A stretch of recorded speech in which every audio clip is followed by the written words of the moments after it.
So, it's an open topic.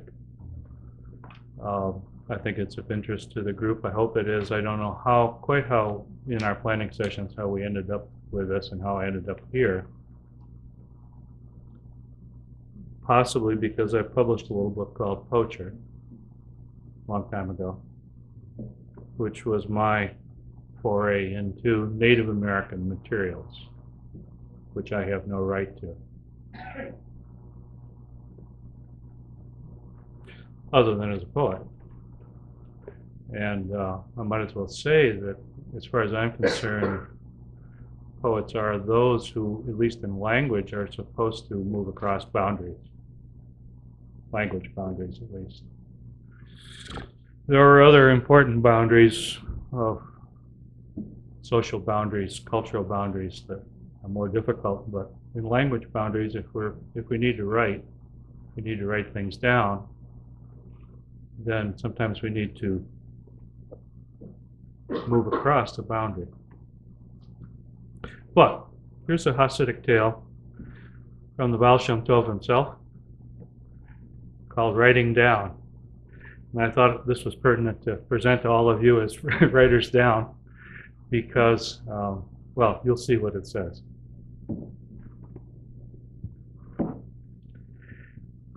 A disciple secretly wrote down all the teachings he had heard from the Baal Shem. One day the Baal Shem saw a demon going through the house. In his hand was a book. The Baal Shem asked him, "What book is that you have in your hand?" "That is your book," the demon replied, "of which you are the author." Then the Baal Shem knew that someone was secretly setting down in writing what he said. He gathered all his people around him and asked, "Who of you is writing down what I teach you?" The disciple who had been taking notes said it was he, and brought the master what he had written. The Baal Shem studied for a long time, page for page. Then he said, "In all this, there is not a single word I said. You were not listening for the sake of heaven, and so the power of evil used you for its sheath, and your ears heard what I did not say."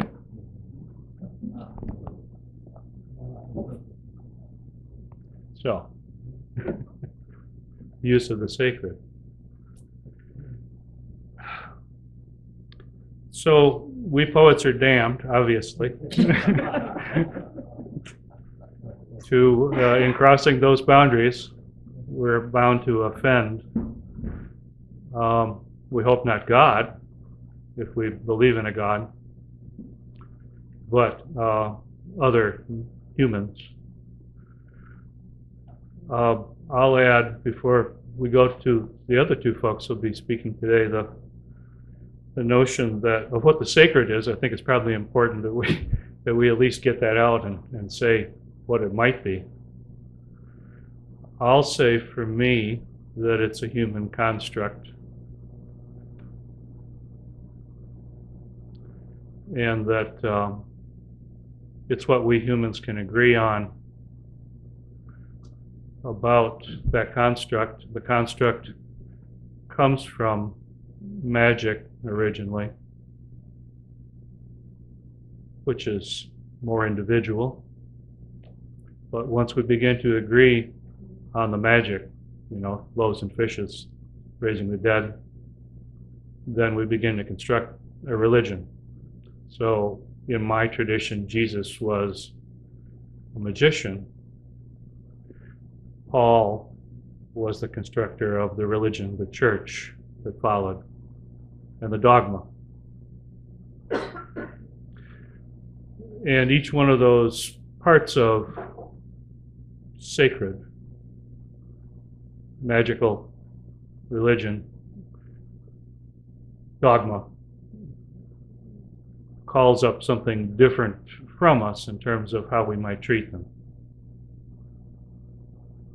I think we're called upon to record the magic.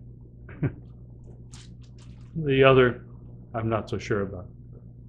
I'm not sure it's necessary, in fact, that we deal with it. So that's what I wanted to say, and I may very well toss something else in as we go along, but I'd like to know who wants to go next. Anyone out there? That includes contradictions if you wish. I don't know what you mean by the other. You mean the part of it that bothers other people?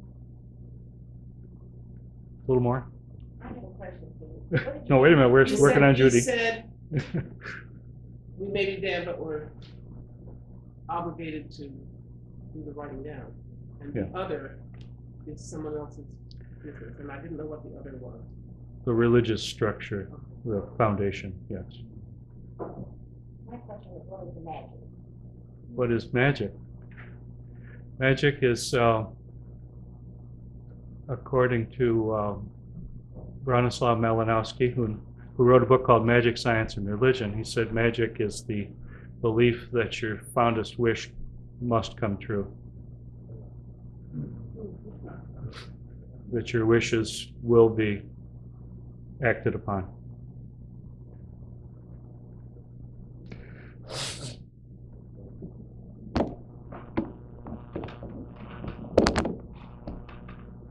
I want to go next so I can get this over with. We could take up some time here. Oh, great, thank you. You know how quickly I respond when I'm put on the spot. Oh, okay. I wanted to get involved in this panel because I also use Native American imagery and symbolism. As far as I know, I don't have any Native American ancestry, but I have been lucky enough to learn from Native elders. I've learned from Don Moccasin, who's Lakota, Dewey Bulltail, who is Crow. I've been out to the Diné. I also am part of a mixed blood spiritual family, which is Native, non-Native. It's people come from all over the world and take part in ceremony, some of the old Native ceremonies. And so most of the Native references in my poetry are things that I've learned directly, that I've participated in, like the Medicine Wheel poem that I read the other night. I don't know how many days have we been here. It was actually what happened, and I have one exception to that is a poem that I did that was based on an artwork, a piece of fire art, which is wood burning art by a Mohawk artist named Earl Dion. And I was very taken by the picture, and I spent a lot of time talking with the artist, and then went home and wrote this poem, and then I sent it to him and said, "Did I get it?" And the problem with that poem is that I use we, because to me it was universal. I start out with kind of the Native experience when the Europeans came, but then I draw everybody together in the end, all peoples coming together. And so for me, it was part of the we was, to make it universal, make it immediate. But I've had some misunderstanding when I read that poem. I've had people who are not Native who have accused me of pretending to be Native American, which is not my point and not what I want to do, and I don't want to attempt to speak for somebody that I'm not either. But it was based on this artwork. One of the things that I've learned being with all the people that I've come in contact with, just like there are conservative Christians, there's conservative Lakota. I use Lakota in particular. That we were talking about offending people, when to have someone who's not Native using this symbolism. There are conservative Lakota that don't want non-Lakota taking part in their ceremonies, let alone non-Native people, and they would be very offended by other people usurping. They would say that as usurping their symbolism, their sacred items. We had, as an example, a small press that started up in Buffalo that was going to they actually took the name briefly of White Buffalo Publications, until the person, she was not Native American, and she started doing more research and started feeling like she would be really offending people. And it would be this conservative group that would be offended by something like that because the white buffalo is sacred to them. Don Moccasin, who was my Lakota teacher, I think he would see something like white buffalo publications as a talking point, as a teaching point where to discuss the sacredness of the white buffalo. His feeling, he was open to teaching anyone who was interested. In fact, he called his Tioshbai, which is his like extended family group, the orphan band, because he was not accepted by these more conservative Lakota, and he was teaching people like me. And I know it from the spiritual family that I'm part of, there are people that believe that the only way the human race is going to survive is if we all start going back to the old ways and showing respect to all the other beings on this planet. So, and there's an international Sundance group now that is right now, this summer they will be in Manitoba. This will be, I think, their second year for 4 years. Then after that, they're going to go to Japan, and they're going to bring this Sundance ceremony to Japan. It's a completely worldwide group. So they would support also using some of the symbolisms, you know, and teaching people, and not just support it, but see it as imperative that we share this with other people. And as far as that goes, my own feeling is when I'm using the symbolism that I want to do it with respect, and I want to do it, as I say, in a good way, with a good heart, and not, you know, making fun or whatever. I mean, if that's where you're at, that's where you're at. But you know, for me, that's not where I am.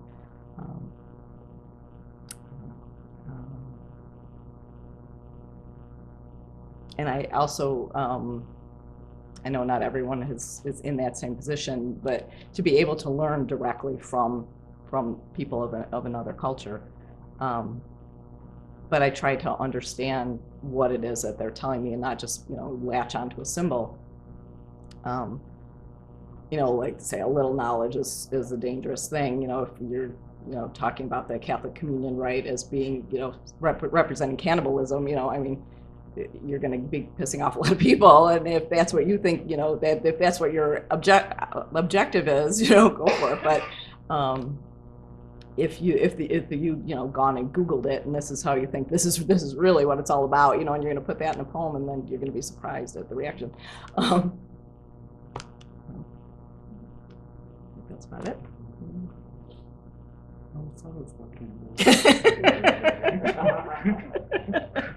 Just channeling you. Would you give us a fascinating comments too? Sure, sure.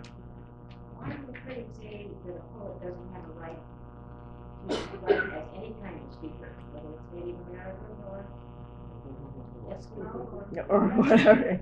It wouldn't be that you. Again, I don't want to be speaking for somebody else, but it's they feel that these sacred items, they're sacred to them, it's part of their tradition, and I think part of the feeling that I have is that it comes from the European incursion into their lands, that, you know, to have us use this symbolism, we're taking over, we're trying to take control of it again, and taking something that's theirs once again. Yeah. The most obvious is that there were 1,000 languages on this continent, and we're trying to convert them all into English. Do our best to stay. Well, I feel that way about the fad for Kabbalah.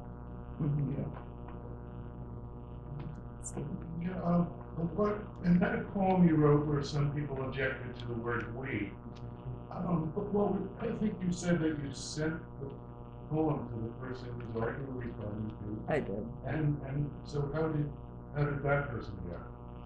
He just sent me back an email. It was an email conversation, and he just kind of said, "You got it," you know, and so I felt like I had support from him, that I had kind of, you know, encapsulated our kind of a conversation.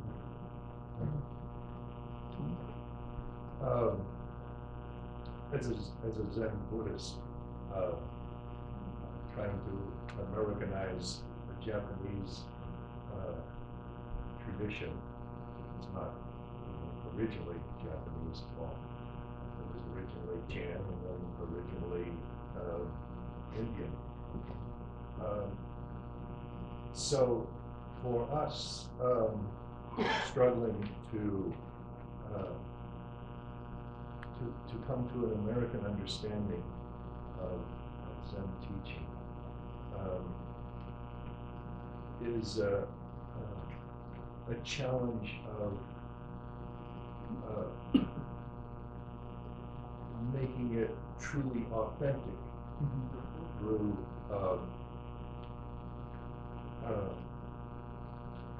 what Claudia was referring to as a direct seeing, unmediated by perceptions, by thoughts, concepts. I think I can say this about that and so forth, but direct experience of the sacredness. And it's that direct experience which makes it sacred. And so that's the challenge within Zen practice, to not to recognize the sacredness, but to forget about whether it's sacred or not, and that direct forgetting about and just doing and just get something.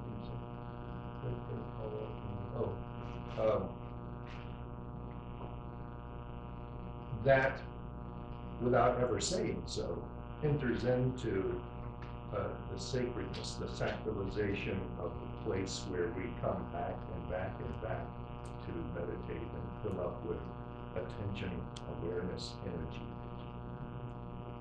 And so, in a peculiar way, it becomes specific to place, specific to practice, and specific to time, without ever having to articulate anything about any of those things, or any of them. Well, I just want to follow up on Wayne's point, which, and again, getting back to Claudia and silence. So for John Page, who practiced, and then wrote the book Silence, with music with a lot of silence. But Zen, one of the precepts with Zen is a special transmission outside words. Special transmission outside words. So like, what do you do if you're a writer? You're trying to get at that that's outside words. Gary Snyder said when he went over to Japan, he said, well, yeah, writers are like, you're a poet, okay, you're slightly less prestige than a junk dealer or something. But of course, that's not quite true. They're very respected as well. But there's that sense, I think, that of putting the writer, just putting the writer a little bit in their place, because you're doing something that's impossible, right? How do you grasp the inevitable, ineffabilities of birth and death without ever saying so? Here's a good example with my favorite haiku of Basho. How can the cherry blossoms of April regale you with their fragrance if February hasn't bitten you to the bone?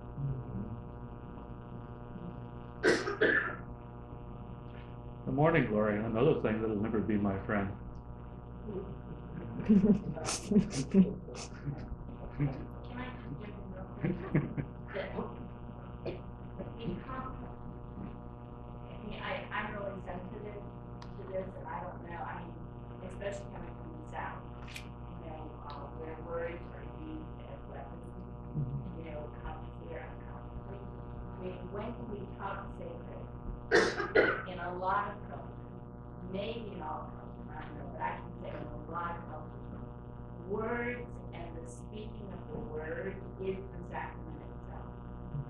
You know what I'm saying? Yes. So that when you have what you're calling conservative, when you have, it's like I would never use the N-word in my even if it's a persona.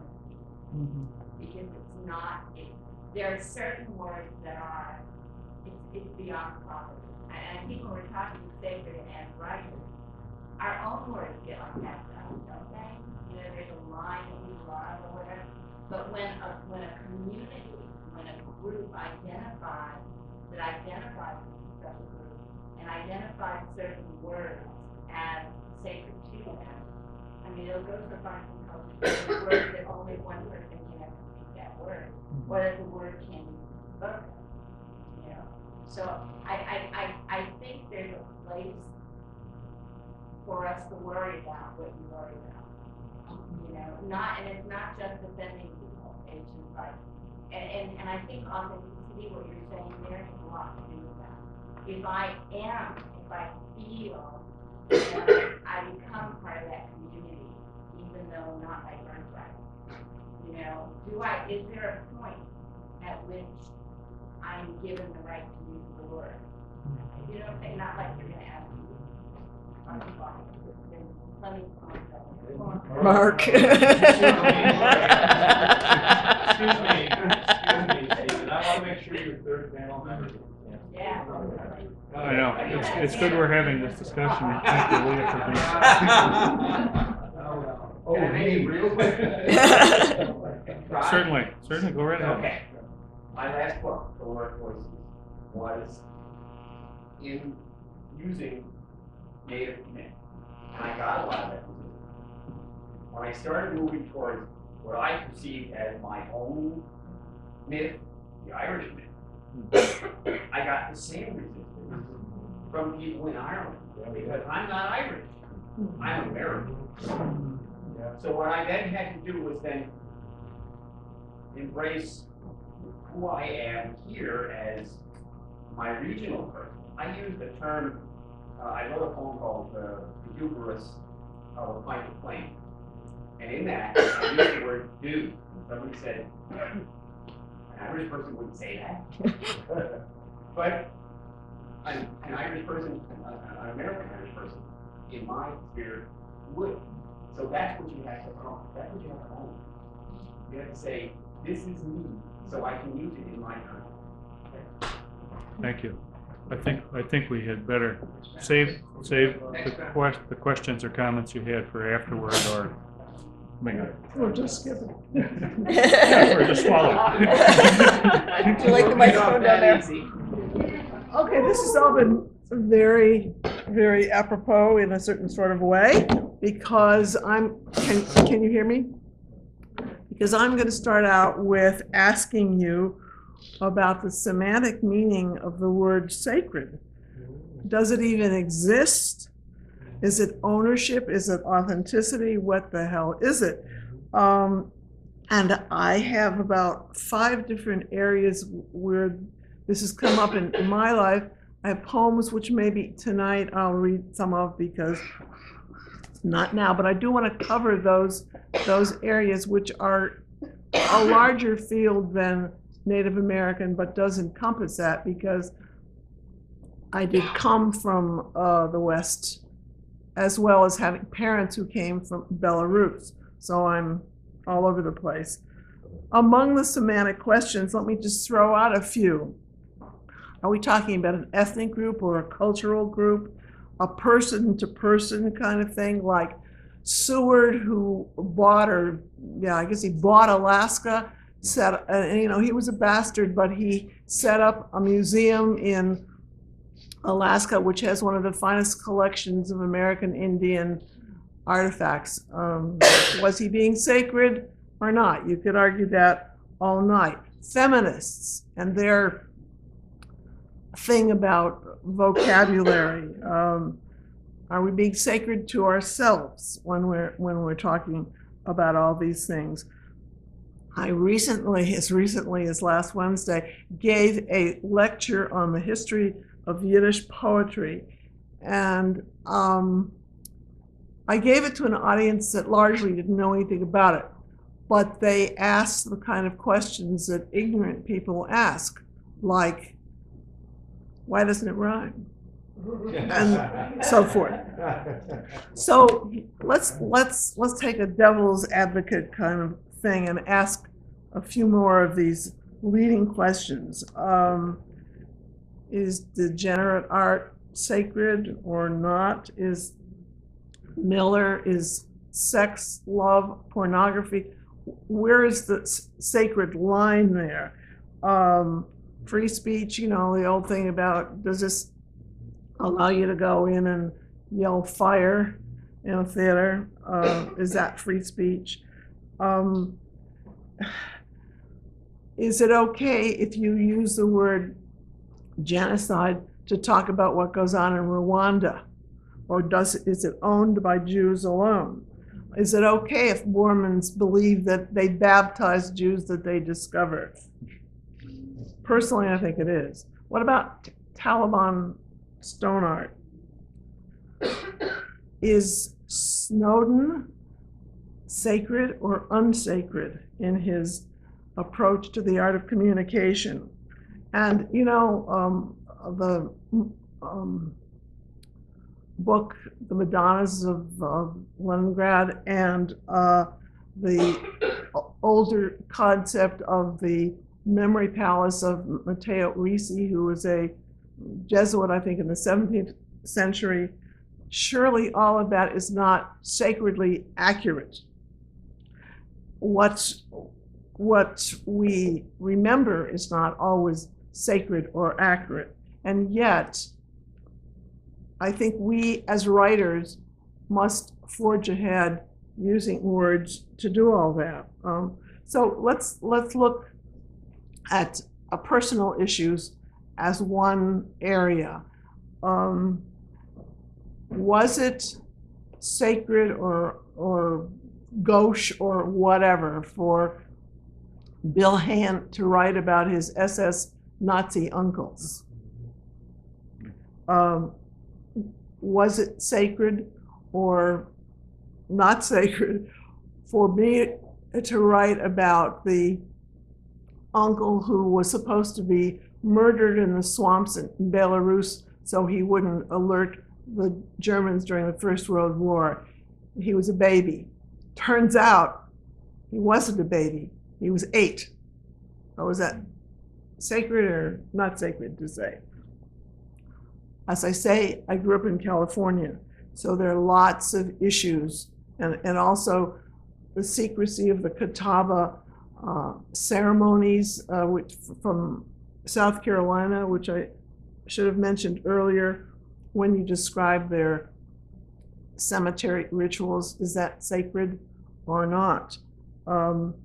If you're talking about bargaining in Mexico, and you describe that phenomena, even if you're the stupid one, is that sacred or is that rude or is that crude or anything of that kind? There's a trend now in translation where people like Ron Arias, who's Mexican by origin, wrote a book called The Road to Thomas and Challis in English, and then a friend at the University of New Mexico translated it back into Spanish. Is that sacred? Is that authentic? You know, I think it's a larger issue than just Native American rituals. I am going to read one of the poems about Kuna Indians and their molas, which are these reverse embroidery things, and maybe some others later. Then I want to talk about Yiddish translation. There's a lot of furor about that now because there is a lot of translation. Yiddish was not considered an appropriate language for literature. Even the very Orthodox, that is until 100 years ago, let's say, the very Orthodox right now don't use it. They don't want to use, they don't want to use any other language until the Messiah comes, they believe, and so forth. So there's a tremendous translation effort going on of Yiddish.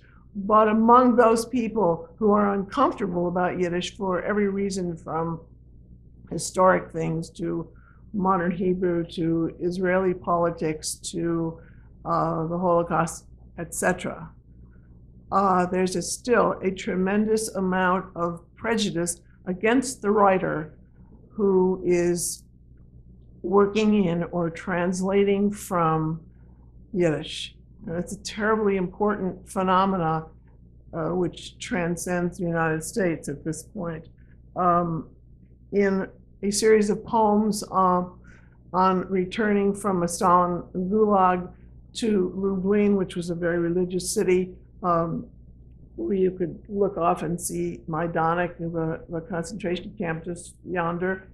The poet I'm translating does this very serious set of a dozen Petrarchan sonnets, very elaborate, very erudite. But then in the last two, he talks about being seduced by the local pharmacist who's a Gentile. Or he talks about the penurious of the cemetery keeper whose son extracts money from him. Is that unsacred to translate that? I don't think so. Leonard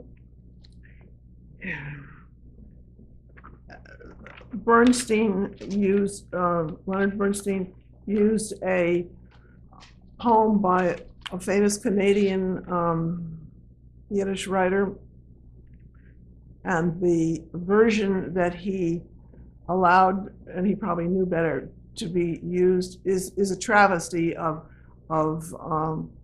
rhyme to sing and so on and so forth. It's not the way it should be. And, you know, I think it's up to the writer to wade into that sacred area and make it authentic in some sort of way.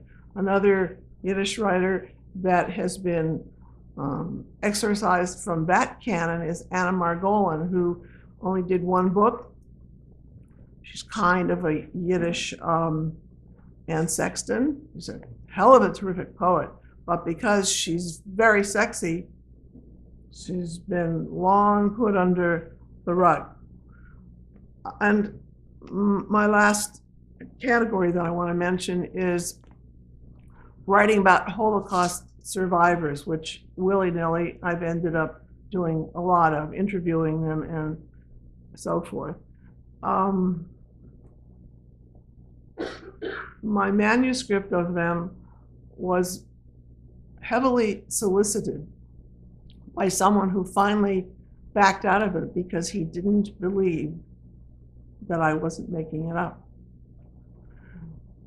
I was using third-person words of the survivors.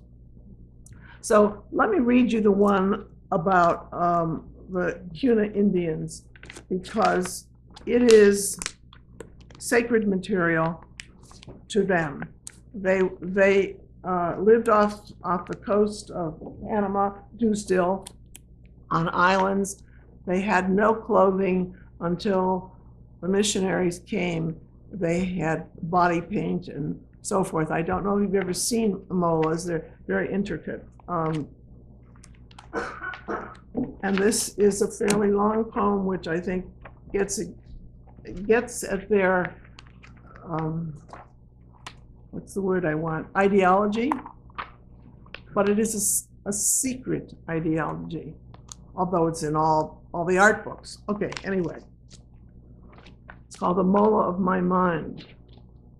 In the San Blas archipelago off the east coast of Panama, Kuna Indian women in clustered huts of bamboo and thatch show their 6-year-old daughters how to sew molas, the tradition that replaced body painting hundreds of years ago, with as much as a dozen colored layers of rectangles or squares basted together and reverse appliqued, cut through over and over from the top layer down to one or the other of the various underlying layers, each standing for a type of terrain, the eighth, the start of another world. Only shamans can pierce. then fastened or embroidered around the edges of the cuts, wherein occasional bits of still other colored cloth have been inserted, until ultimately the molas become the fronts and backs of a seemingly endless supply, actually 30 to 40, flowing yoked blouses stored in a locked box for which each woman has her own keychain, a child's first mola of the soul, likely from her grandmother, when the umbilical cord is cut. The second at a needle ceremony when a girl's hair is cut. One at the age when she receives a golden nose ring or becomes pubescent. Each mola uniquely created by a woman's sacred scissors and accompanied with semi-secret male chants, as in birthing myths about birds in various stages of life. The black bird signifying death, lush scenes of local flora and fauna, perhaps larger than real, all manner of existing or conjured creatures, frightening, friendly, and sometimes symbolic, cages standing for the uterus, turtles from courtship stories, abundant fish, the spirit souls of language, hearts, fingers, plants, older abstract geometric labyrinthic designs, and our ancient sergans with hidden meanings, known as grandmother or ancient molas, sometimes even seasonal themes, and these days, world affairs or pop culture. But regardless, mola makers, do not suffer empty spaces in their art. For like the fabric of all people's lives, these garments are fulsome, improbable, and slightly chaotic stitcheries. Womanly collections of recollections, mental meanderings in or out of proportion, selected memories and memorabilia, traditionally buried with their maker. A more awesome and fanciful cosmology than mine. For Cuna souls reach their afterlife via dugout canoes, a place where the best houses are reserved for the best mola makers, houses as a mirror of self. In the mola of my mind, the top layer is always blood red, crowded with the mask-like faces of those I have deeply loved, who have cut through my being but been lost. And I stitch wire-rimmed spectacles on my dead so they look longingly, lovingly at me, and I back through to them, each of us keeping the other alive with a stab of the sacred scissors of memory, threads of the snakebite anguish, the twisted twine of joy and dread. As in the mola of my mind, I cut through the flesh to the yellow and green layers of their favorite flowers and trees, sinuous succulents, white wisteria, palm and plane trees, the naked, natural world that we share deeply and still more deeply now. As I cut into the orange and turquoise layers, birds that sing to and of us, butterflies prayerfully folding their veined wings against night's layer of darkening blue, the white moth that glides through the dusk, purple cat people who wait hand in hand, and all of us, animals, watching forever and ever as I lay down smooth, unborn white rocks, shells to fill the pathways, crevices and corners where their spirits hover, and it remains for me to follow in their way. For in the molas of my mind, life cuts through from now to then. Love, the last color revealed, sometimes black, opaque, fabricated. An early snow covers much of the late falling leaves, as if a pie's cream has been lifted in a large globe by the foil of night. So many layers to this living. When leaves first rumpled into an old yellow throw over the expansively fringed grass, I thought how brand new love once was, how real the plain earth had seemed until something in it flowered. Seldom does season show through season, life cut through from now to then, like the reverse applique of old molas. Love, the last color uncovered.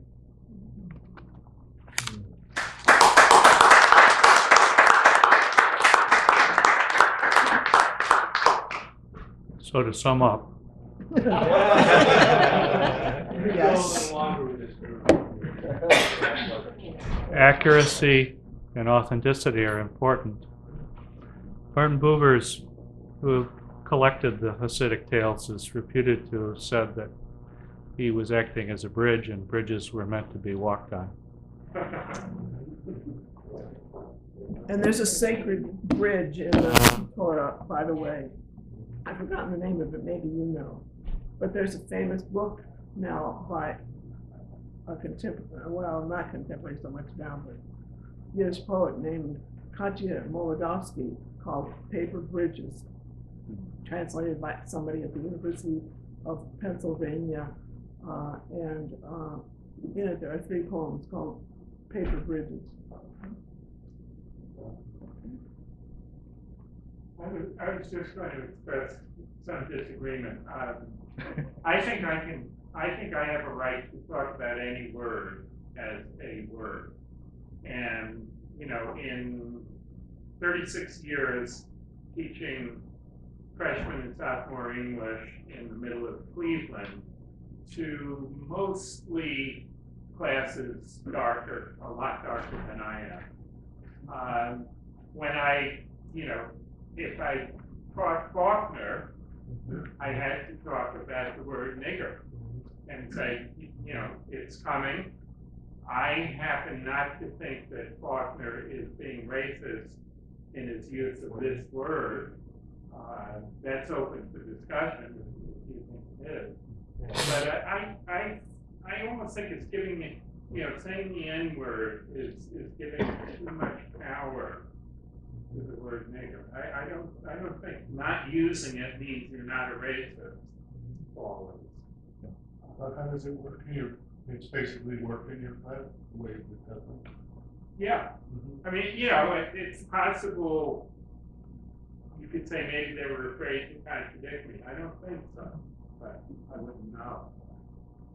Well, you are older and have a long flowing beard. I have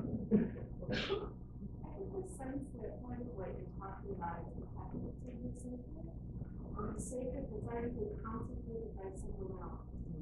And that's no longer sacredness that is self-infused, where it's kind of like taking someone else's property and reusing it in some other way. And that act, if you're looking at the sacred material of someone else, then certainly there are qualities and conditions and limits that you have to think about in terms of using it.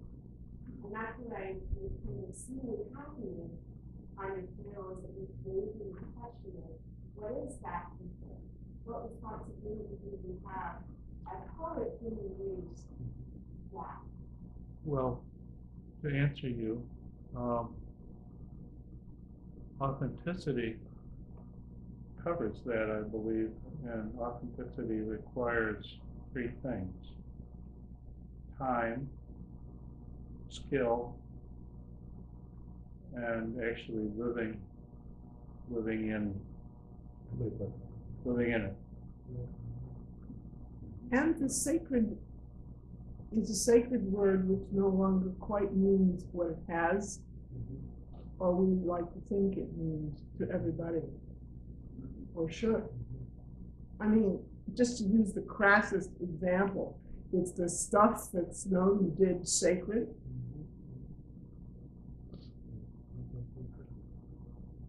With that, trying to find somebody else with their hand up? No, I was letting that question sink in. I was hoping actually that it would sink in and people would think about it, but you're next. I was about to say something really similar, but in a different way. I'm thinking about appropriation. I'm thinking about people, poets, I'm thinking about particular poets along Mockingbird, who I heard in the 70s read, I'm working for a New York Jewish guy, a full poet. He was reading this book from his new book. It was taken under the wing of Native American salamander. And he was writing from that tradition, kind of mixed in with his Jewish identity. And ironically, we read in Buffalo recently, I haven't seen it in 20 or 30 years, reading the same stuff, because it got republished. But when it came out the first time, I remember wondering about that whole thing about somebody who has a strong ethnic identity taking on the sacred aspect of another identity and exploring it in poems, and then put that against the idea that there's this whole movement in art about appropriation, controversial. Now, I guess in music too, taking something that someone else's creative property, or intellectual property, or cultural property, and using it outright sometimes. So you're a strong believer in property, in other words, in property rights. Well, like not property physical, but Just property, asking. like, Just asking. Creation, culture. So that's like, kind of what we were heading for. Property is an interesting word to bring to this discussion. Wondering if it's sacred or not sacred. I don't think she's using the word property. I think she's using the word appropriation and appropriateness. So that's property. Well, Let's bring that word to this discussion. About 5 more minutes. 5 more minutes. Okay. Hang on. John? Property, that's interesting. But I want to broaden it even a little more. We're talking about permission. We're talking about writers and artists getting permission. Where do you get your permission to quote someone else, to appropriate? Where do you get your permission to speak at all? Do you get it because someone hands you a sacred stick, someone gives you, a bishop gives you the imprimatur? Where do we get our permission? I think we get it from ourselves. We need to be respectful of others, but our mission may be different from others. And I want to get back to the Hasidic tale that you told earlier, because you can interpret that 2 ways. One is this scribe or student or whatever didn't get it right, he's a bad translator and so forth. But the other way is, well, another way of saying it is, well, if he had gotten it right, if he had gotten it, then he would, so where, but that's really, who gives the permission ultimately? That's a really interesting question. Well, it says in here. It It says, we'll go back to the text. Yeah. We're not listening for the sake of heaven. So conversely, if he had been listening, Whatever that means. with the ear of heaven, Whatever that means. whatever that means. Martha. Oh, I was just gonna thank the town because I thought the board showed that their wisdom and promise and showing faith. Must be you're talking about these two people.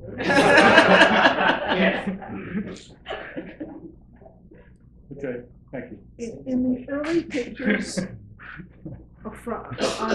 on TV during the Ukraine crisis, I don't know if you noticed, there was a very long bearded rabbi who was always at Carrie's side.